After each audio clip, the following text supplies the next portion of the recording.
All right, y'all, welcome back to another Big Buck Blueprint. We've got Evan Dutrow from Indiana on today. We're going to talk about how he's taken over 700 inches of antler off this piece of property he has up there. But today, we're going to also cover how he's taken this 230-inch giant, an absolute monarch from up there.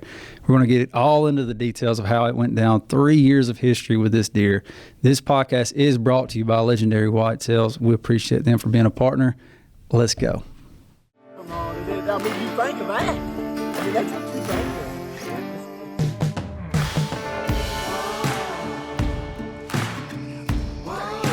of. Boy, give me 5, boy.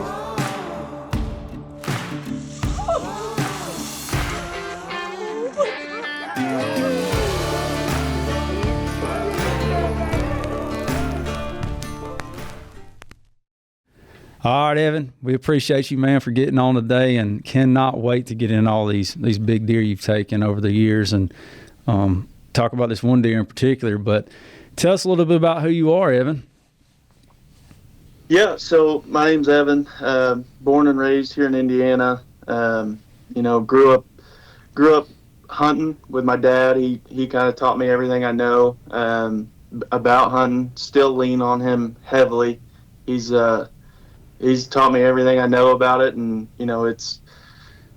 he's the man when it comes to the advice, and he's got tons of experience, 50 plus years of hunting under his belt. So yeah, it's great. Everybody has an idol they look up to, and I'm the same way with my dad. He taught me when I was 6, and I'm assuming you were probably young too, and that's kind of that, or grandfather or uncle or whatever you have you. But what do you do the most of there, Evan? You bow hunter or rifle hunt? So mainly I was a gun hunter until about 2021, somewhere around there. So all 3 of these were killed with a gun. And then I bought I got my first big kid job around then. Yeah. So I bought a nice bow and got it all set up. And I actually hunted this deer pretty hard with my bow and couldn't get it done. I actually ended up getting him on the first day of gun season, which he came into bow range. Go figure. But so I was pretty bummed at that. And then the following year, it was kind of my mission. Like, I'm gonna get my first buck with a bow. Right. So I started taking it pretty serious, and I spent a lot of time out there. And then on Halloween of 2023 is whenever I got the first trail camera photo of that buck. Oh, wow.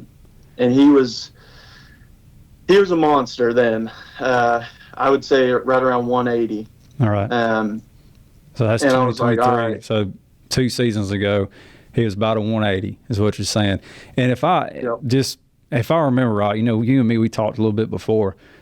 This is your first deer with a bow? Yes. Is that correct? Holy cow. So I already knew that answer. I just honestly see so many and talk to so many, I forgot, but you talking, it kind of refreshed my memory. But first deer with a bow, that's unreal, man. So 2 years ago, he's 180 inches. And again, kind of what about this property you're hunting? Because obviously you're on a gold mine, because all 3 of the deer behind you there were taken on it, and all with rifle. And so, you're doing something right there. What are you hunting there, man? What is that? Is that private land? How many acres? Yeah, so it's private land. It's 160 acres, perfect half-mile square. It's about roughly half and half, 80 acres of ag and 80 acres of woods. Wow.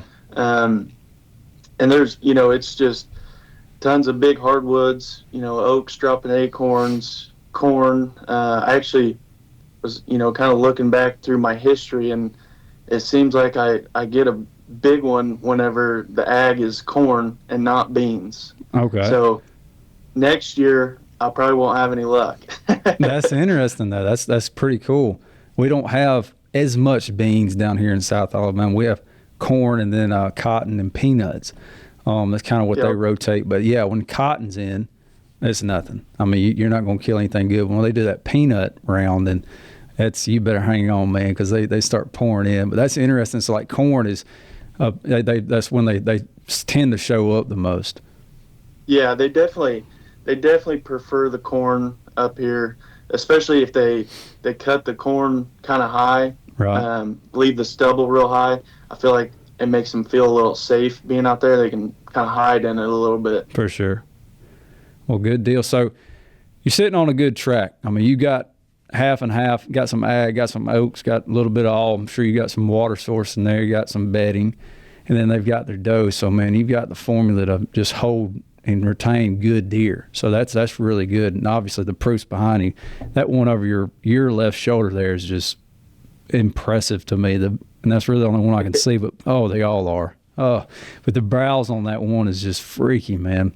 And again, I can't wait to get into this one that you've taken. This just stupid, insanely big. But let's go ahead and just kind of roll into him and just talk about the history of that deer. So 2 years ago, you had him on camera. And then that was like, I want to kill this deer with a bow. So let's just kind of roll straight into that, and then that story of that and how it unfolded. Okay. Yeah. So in 2023, right around Halloween is when he first showed up. I got that first picture of him. This was back before I even used cellular trail cameras. I hadn't even made the switch yet. Mm-hmm. So I pulled that SD card on my way into the stand on the November 1st, I guess, and started swiping through the photos while I'm sitting there in the stand, and I saw it, and I instantly sent it to my dad, and I'm like, oh my gosh, like this thing is crazy. Right. And so, I started hunting like a madman. Every chance I got, I was out there and just trying to get in his way, basically. A couple weeks after that, I got a daylight photo of him running this ridge near a very popular doe bedding area. Mm-hmm. I kind of started hunting in and around there a little bit. And then gun season came in, and I was going to keep hunting with my bow, but I was like, man, if I do it, I'm going to get an opportunity at him, and I'm going to regret it. I better just carry the rifle. So I believe I saw him out in the field one day, and then didn't see him anymore. And then it was like a rainy Saturday evening, I decided I was just going to go walk out there to my stand and see what I saw. Mm-hmm. And I pop out into the field there, and I look out across the field, and there's a doe, and she's walking north, and I look further north, and there he is walking south. Oh, wow. And so I have my rifle, I drop down to a knee, and I get on him and squeeze the trigger, and he drops. And I'm like, it's over. I got him. No way. So I call my dad, and I'm celebrating, walking on my way to him, and he stands up and jumps over the fence and runs away. You kidding me? And this was how many? Was this 2 seasons ago or last year? This was in 2023. 2023. So 2 seasons ago. So you dropped this sucker, and are you kidding? And I'm assuming he looked the same, but about 180 inches is what you said. But did he have that club? Did he have that drop? No. So he was 7x6 with his beam. I actually have one of the sheds from that year.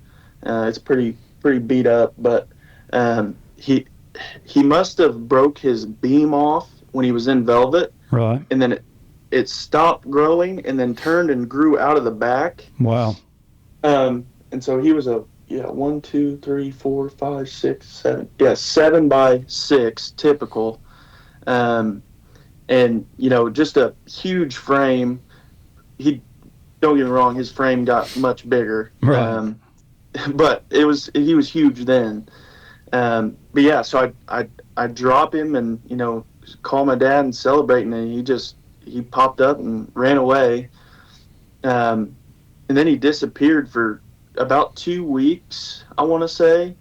And then I finally got a picture of him again, because I looked hard for him. after I shot. Of course. I actually came back the next day and looked all day. And then he showed back up, and when he walked by the camera, I could see the bullet hole in the top of his back. Wow. Where it was probably that close to hitting him in the spine and being over. So was it over his spine or just below? Over it. Okay, so it actually severed the top of the vertebrae off. Wow. I don't know how it didn't kill him, honestly. That's called no man's land. That's what we call it down here in the South. I've shot and seen deer shot there, and you can't. That and then the brisket area, they're going to live and they'll be perfectly fine. That's interesting. Yep. Wow.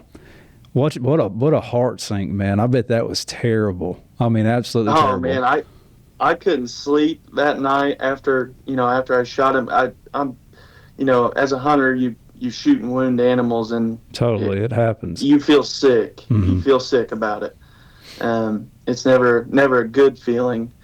But then so obviously I kept hunting that year, hoping he'd come walking back by, and never had another encounter with him that year. I got him. So I made the switch to cell cams right after season ended, which was in early January here. And I put some mineral block out and stuff, just trying to draw him in, hopefully drop his sheds nearby, whatever.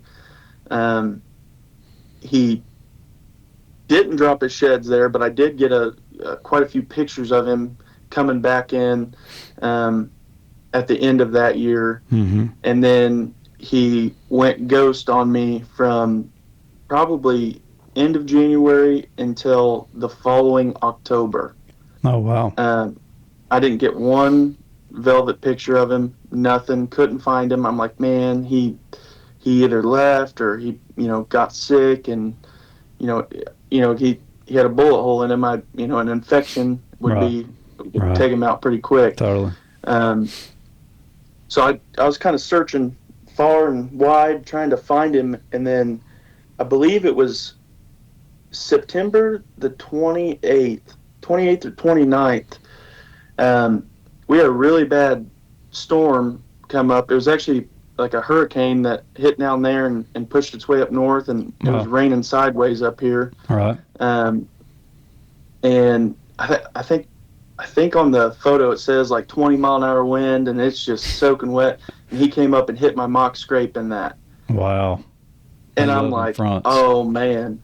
And he was huge in 24 as well. I mean, I believe he was a typical 6x5, and he put on tons of mass and tine length.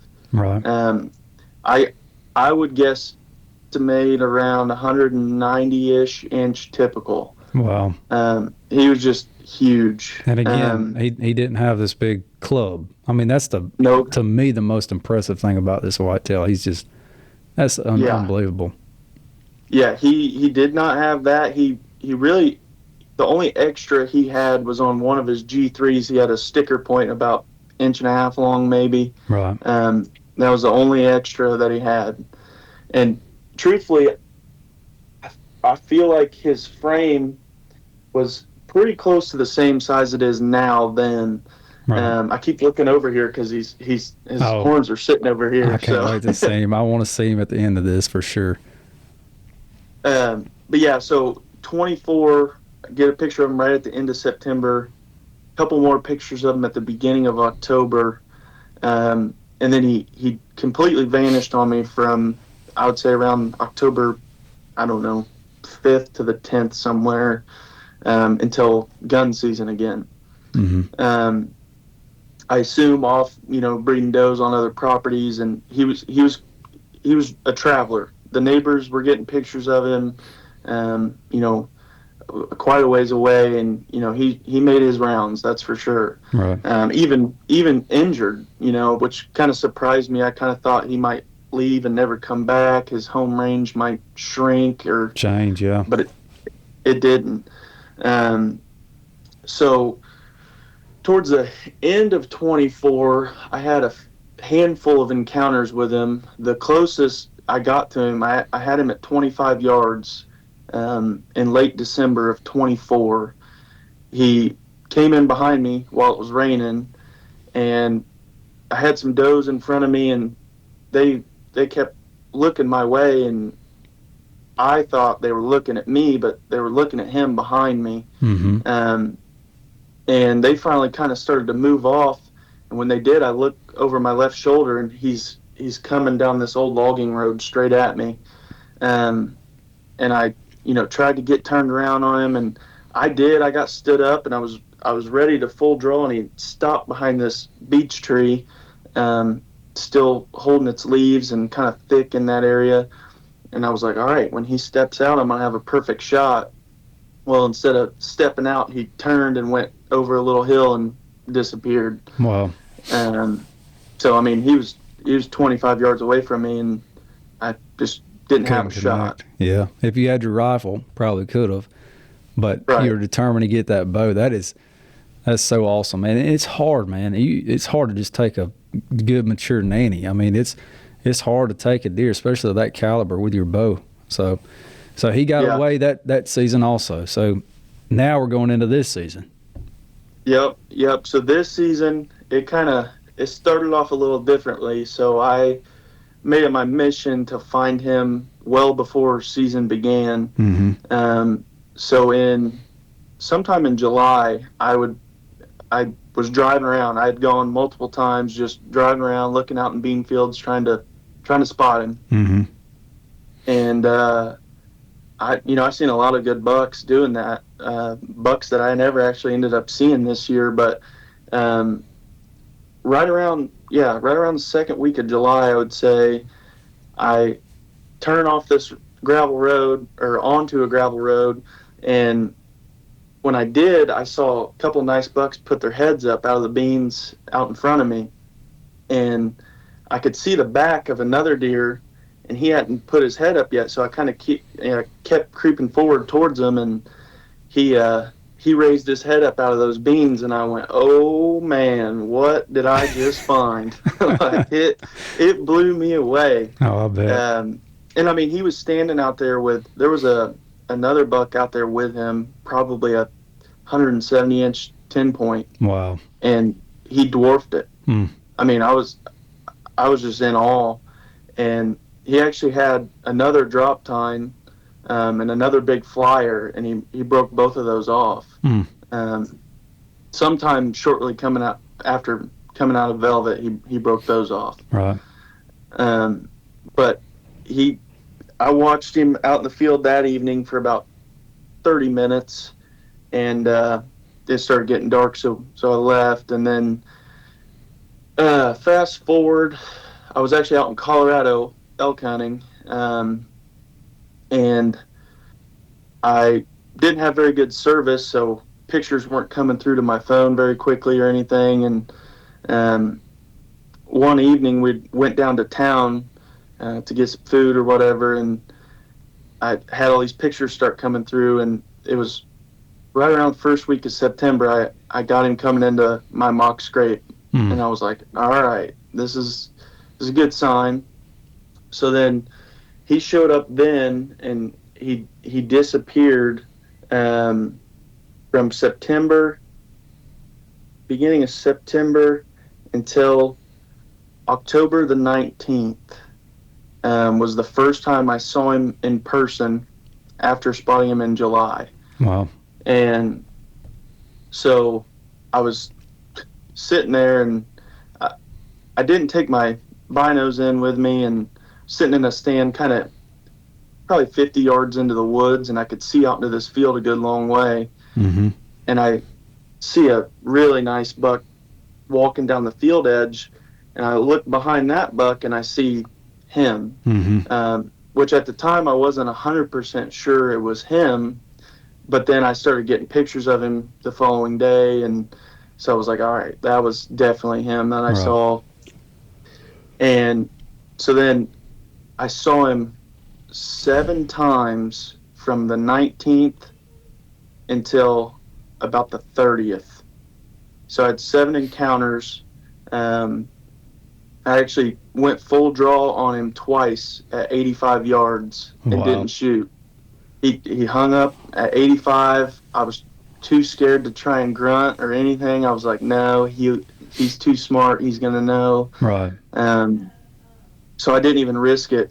He was feeding out in the field with a bunch of other deer, and I just kind of just watched and then drew back once, and I was like, nope. And then I drew back again, and on the second time, I was very close to letting it fly. Yeah. I'm obviously glad I didn't now, but it was just far, and I mean, 85 yards with a bow is crazy. Yeah, that is on out there, but equipment nowadays, I mean, you can make those 60, 70, 80-yard shots, but that's pushing. I practiced at 80 quite a bit, just because I use the same bow to hunt out in Colorado as I do here. That's right. So I had a little practice. I felt fairly confident shooting at 80, but when you have a moving target at 80, that's a whole different ball game. And especially, a deer's not nearly as big as an elk. Your target's a lot smaller. So glad I didn't do it. My patience paid off. But actually, after that day, I was still getting pictures of him, but I couldn't catch up with him. I couldn't see him in person anymore. Kept hunting. And then on the day I got him, that morning, I decided to switch it up. I actually killed these two deer out of the same exact spot. Mm-hmm. And then he was out of the same spot as well. So I decided I was going to go back down into the woods, right outside of a bedding area, on a little, on a down slope going down into a bottom. So it's kind of like a little.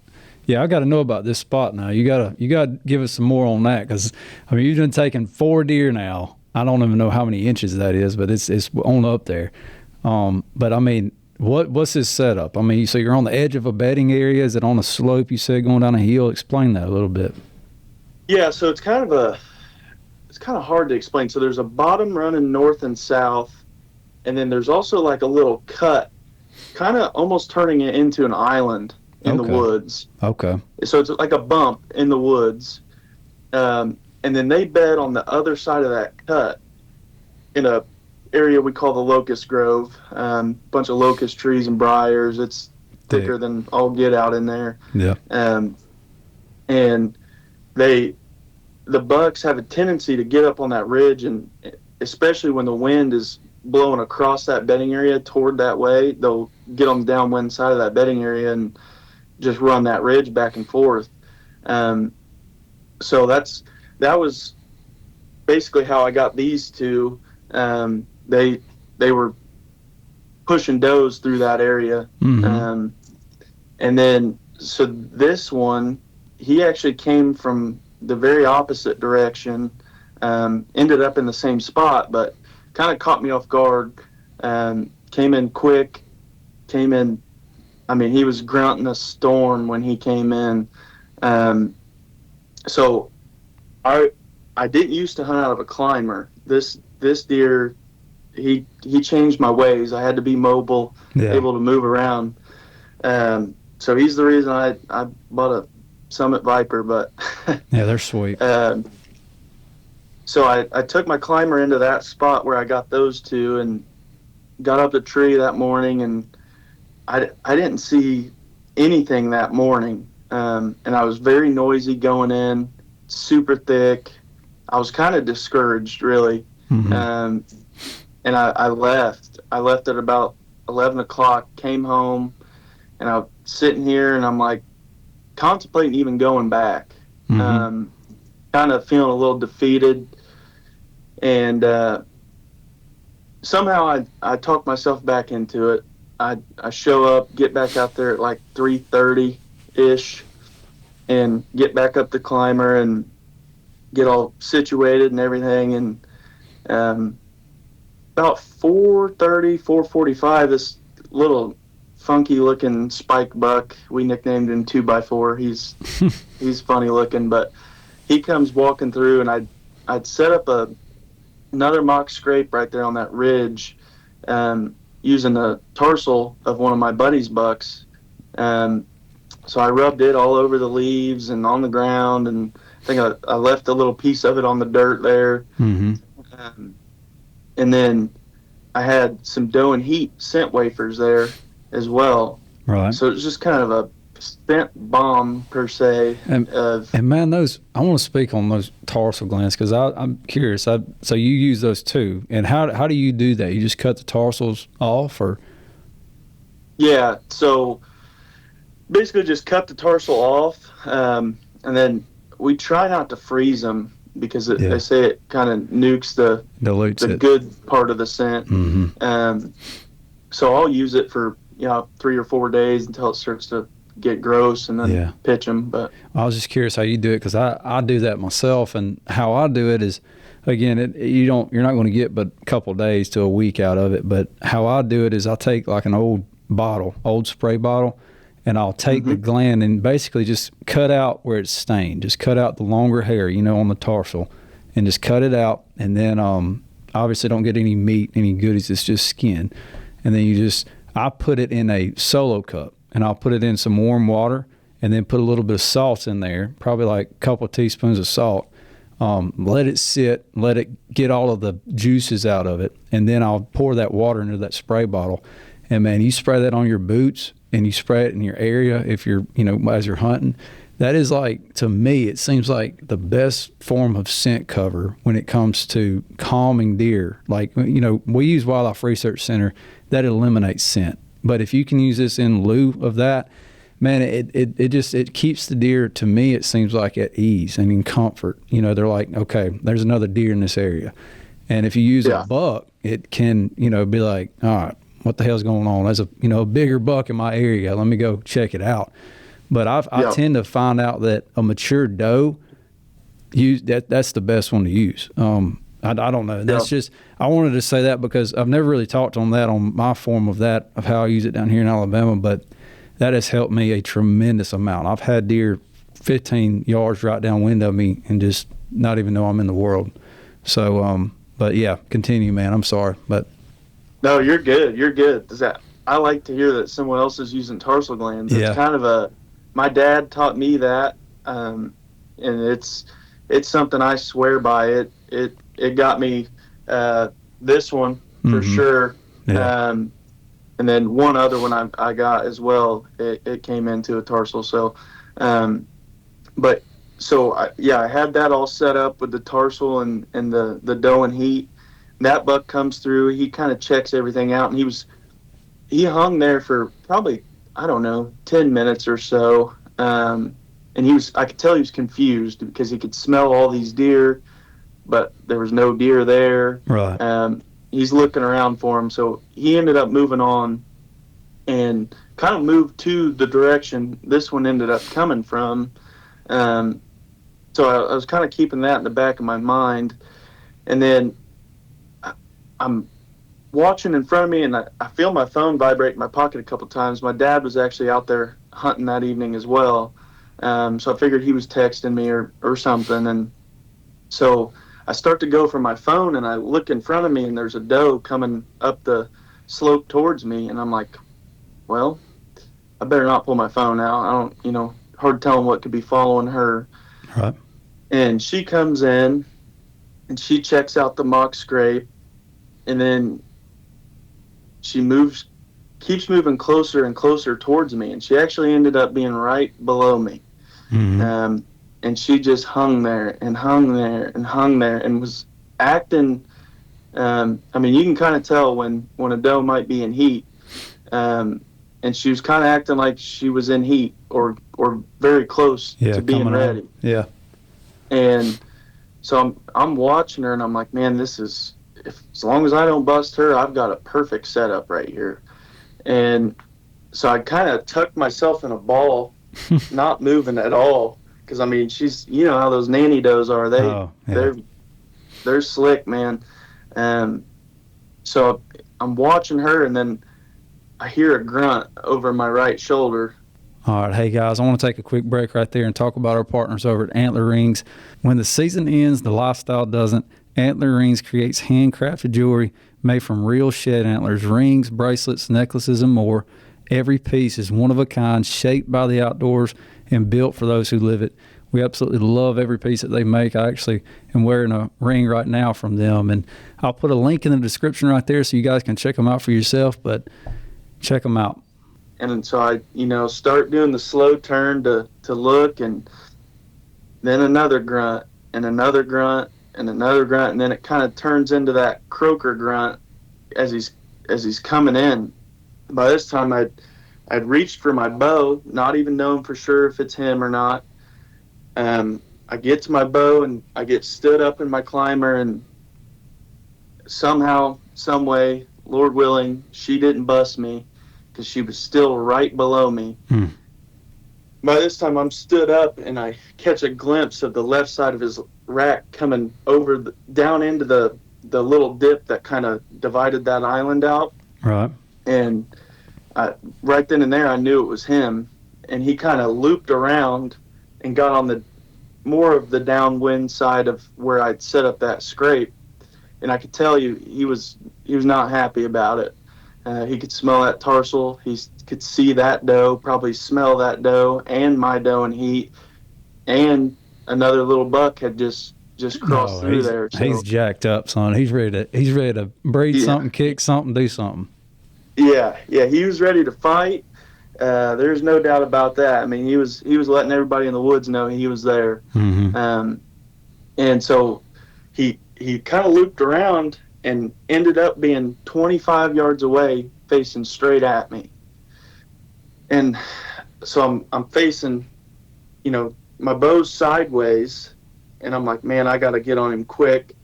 And my instinct just kind of took over. So I swing straight into a full draw, and he actually saw me. He saw me do it. And he turns around and he trots back down into the little bottom and stopped. And I'm fairly confident the only reason he stopped is because the doe didn't see me and she stayed. All right. So he was kind of looking over his shoulder at her like, well, I guess, I'm not leaving a hot doe. Mm-hmm. So he stops down in there, and I can't see him. I after I went full draw, I let off when he started to trot down in there, and I can hear him taking a few steps, and then he gets to where I can see him, and I go full draw, and I'm looking through my peep, and I can't see him through the peep. And I'm like, what's going on? I keep leaning off to the side and looking back through, and he takes about two real good steps forward, and when he did, I could see that front right shoulder, and I didn't know how far he was really. My guess was 40 yards. So I put my 40-yard pin right on his heart, and I let it fly. Mm-hmm. And I saw it impact high and far back. So I was instantly super nervous, kind of almost talking myself out of, like, that I got him, basically. Right. So I stand up in the tree, and I hang my bow back up. I'm shaking like a sieve. Yeah. And call my dad, and I'm like, Dad, I shot him. And he's kind of in disbelief, but he's like, well, I just saw a good one. He wasn't ready to come help me. Yeah. He's like, leave me alone. Yeah. Yeah, but he ended up making his way over. While he's making his way over, I finally got the nerve to climb down right after I called my fiance, and can hardly even talk at that point. Yeah. And climb down, walk over to the arrow, and I pick up that arrow, and I mean, it was just drenched in blood. Probably the greatest sight I've ever seen. I was like, holy cow, this is great. And so I'm looking at the ground there, and the arrow passed through with ease. I mean, it stuck in the ground probably, I don't know, 8 or 10 inches on the other side of him, obviously. And right there at the impact site, there was a good amount of blood, not a ton. And then the stuff he took off running through was unbelievably thick. Mm-hmm. I don't know how he was able to get his rack even through it, Right. to be honest with you. So I started, and I was crawling on my hands and knees, and I'm looking at, a decent trail of blood. I'd seen better. So I'm still kind of talking myself out of it a little bit. Right. And then as I'm crawling, I kind of looked to my right in these briars, and I could see that the blood was not just coming out, it was spraying. Right. And it was going out a good way, 3-4 feet of spray. Wow, you got an artery, man. There ain't no doubt about that. Yeah. It was brutal. It was really, really pumping out of him. That's great. And so I keep following that blood, and I get to a spot where I could stand back up. When I did, I panned from right to left with my flashlight, and about halfway through that pan, I could see his belly laying there. Oh, no. And the funniest part is, his head's tilted back behind a big oak tree or some big hardwood, so I couldn't even see his horns as I'm walking up to him. And I get all the way up to him, and I didn't even, believe it or not, I didn't even grab his rack. I just laid down next to him, put my arm on him. I'm like, man, you kicked my tail for 3 years. Golly, 3 dude. years of just, last year in October, I think I hunted 26 out of 31 days. After that deer. That's crazy, man. And then for you to get him with your bow, that's it. You didn't feel confident in your shot, but man, for you to do that, you practiced, you worked, you were confident in your shot. Heck, at 80, 85 yards, you were somewhat confident. That's awesome. And he ended up, 230 inches and 3/8, I think is what he was. Man, that is an impressive whitetail. Yeah, and I don't know, truthfully, obviously I've gotten some other big ones before, and it doesn't take away from that excitement. I still get the buck fever. Mm-hmm. It doesn't go away. Right. Somehow I kept my nerve, even after he saw me. That was the critical point, because I could have lost it right then and there. But I kept my composure just long enough to make that shot. So many people, man, lose it. I'm gonna tell you, it's about 50-50 for me. I'm liable to hold it together, and then that next time I'm so uncontrollable, like I can't stop shaking. And again, that's just what it's about. That right there is what it's about. I cannot wait. Can we please see him? Yeah. And as he's getting him, I just want y'all to know, Evan, whenever we talked on the phone, one of the most things that I thought was most impressive about, for you, is you're like, man, I'd love to share the story, but, I don't really care about a lot of publicity. I don't care about social media. I don't care about, and you're just so humble about it. And that right there was I want to do the story. That right there, to have 3 deer like that right there on your wall, man, and you're so passionate about it, you're so caring about it, humble though. It's not look at what I killed. It's never about that. And the pictures, and I'm not going to dare for a second, Evan, say you got terrible pictures, but there's so many times people get just these fancy professional pictures, and again, I do that. I do a little bit of both on that. And not saying that that's a bad thing to get great pictures of your deer. But whenever we see deer of this caliber, and you've got 5 to 10 photos, good photos, but nothing crazy to choose from, that right there can tell you that, all right, that hunter he's humble. He cares about the deer, but he's not trying to show it off. If that makes sense. It's hard for me to say that, but in a way in what I'm trying to present it. But you're very humble, and I have so much respect for that, and that's awesome. Yeah, that's definitely one thing that, I don't know.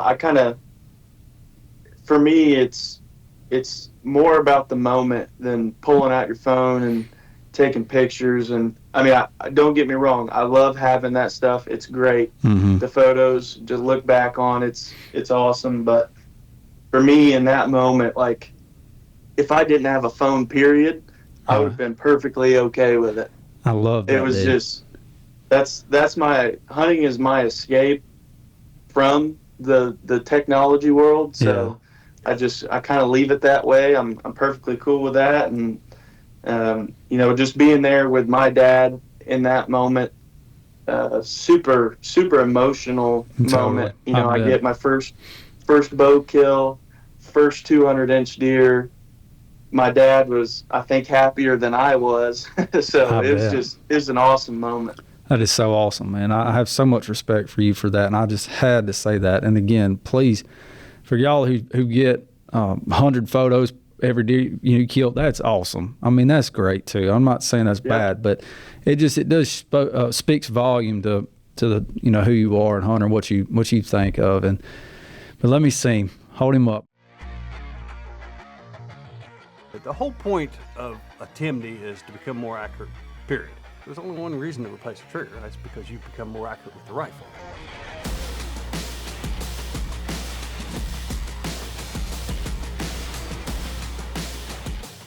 But let me see him. Hold him up. I know you're going to have to kind of hold him back a little bit. That sucker is so, oh my, Evan. That is impressive, man. So much character, dude. And, you know, the crazy part, that's 230 and 3/8 inches.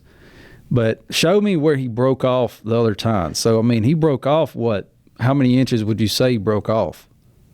So I'd say about 4 or 5 here, and then probably another 4 or 5 here. So about 8 to 10 inches he broke off. So 240-inch deer. Can't get no better, man. Look at the character, man. I mean, the balled up, knotted kickers and everything. He's got blades on about every point. And the cool thing is the mass. And then the club. I mean, you could cut that off and use it as a hammer. I mean, that is just so crazy to me. So in the pictures, it kind of looks like more of like a ball. Yeah. But it's really pretty flat. Okay. It's flatter than it looks in the photos for sure. And then also I want to speak to that too, Evan. So what's that? That's still velvet stuck on that drop, right? Yeah. And that was something that just kind of tell the audience, y'all listening. So like, and again, we've talked about the other scoring systems that's out there, and we've talked about the pros and cons of them and us and yada yada. But you know, when we talked about it, you were like, man, I want to get it scored, you know, and I'm gonna have to strip that velvet off that club, off that drop to get it, you know, officially scored by BNC. And I was like, man, you don't have to with us. And that's one thing for us that's just I love about our scoring system. We can score a deer. There's no drying period. There's no stripping of velvet. It's the deer and what God made it. What God created that deer is what he's going to score. So I just wanted to point that out. Your deer, and then there was another deer earlier this season. It was the same situation. But for some reason, deer, when in that form, they tend to hold that velvet on that drop, on those flyers. And I don't know why that is, but that seems to be a common thing. Yeah, so I actually have a video of him rubbing on a tree, and kind of watching that video showed me why he couldn't. I mean, he would have to walk up backwards to the tree, right, to be able to even get it remotely on there. Mm-hmm. And even then, you know, wouldn't be able to really control movement much for that. But yeah, I'm not gonna. I guess the type of guy I am, I'm not gonna change this rack in any way to get a number in a book. Right. That, I mean, ultimately that means nothing to me. The set of antlers are what means something to me. Yeah. And I don't have it in me to do that. So. And the deer just of that caliber, man. I mean, how old do you think this deer was? So to rewind, I didn't mention this. So in 2022, the year that I got that buck, Mm-hmm. I actually went full draw on him. So it was my first year seriously bow hunting. I went full draw on him that year. He was probably a 150 to 160 inch 10 point with a kicker off of his G2.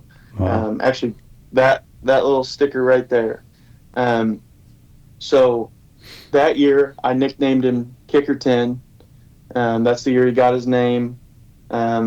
Watched him walk away. I was just sick about it. Mm-hmm. I never had a bow kill, and I passed a 150, 160-inch deer. Yeah. Because I had that one on camera. So Ain't that cool? I mean, it paid off. It paid huge dividends. But in that moment, there's I don't know. I've passed a lot of good deer after him. Mm-hmm. And to look back and think, well, to get him, I passed this one. So it's just kind of crazy how it's all come full circle. And again, the ones you pass to get that one, you're liable to be sitting here and telling another story in 4 or 5 years, But so he's, 7, 6, 7, 8 year old.